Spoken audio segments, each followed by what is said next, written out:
যারা আছে অর্থাৎ তারা কি করবে, তারা এই ধরনের কাজ না করে তারা এগুলো সব কিছু করবে।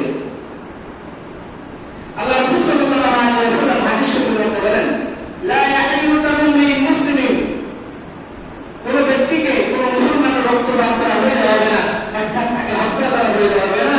ইয়াশহাদু আল্লা ইলাহা ইল্লাল্লাহ ওয়া আন্নী রাসূলুল্লাহ, যে ব্যক্তি বলে যে আল্লাহ ছাড়া কোনো মাবুদ নাই, যে সাক্ষী দেয় ওয়া আন্নী রাসূলুল্লাহ, আমি ইচ্ছা আমি আল্লাহ তাআলার রাসূল, বা যে সমস্ত মানুষ এই ধরনের দিন থেকে সাক্ষী দেয়, এই ধরনের মানুষকে হত্যা করা বৈধ নয়।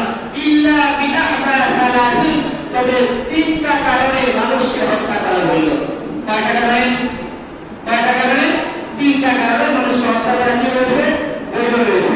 এক নম্বর হলো আস-সাইয়্যিবুজ জানি, অর্থাৎ কোন বিবাহিত পুরুষ যদি জিনার কাজ করে, কোন বিবাহিত পুরুষ যদি পরকীয়া করে, কোন বিবাহিত পুরুষ যদি সমাজের মধ্যে কি করে, নিজের স্ত্রী থাকা সত্ত্বেও পরনারীর সাথে বিভিন্ন ধরনের খারাপ কাজ করে, যদি এটা সমাজের মধ্যে প্রমাণিত হয়, তাহলে আল্লাহ রাসূল সাল্লাল্লাহু আলাইহি ওয়াসাল্লামের হাদিস হলো তাকে পাথর নিক্ষেপ করে তাকে মারা হত্যা করা।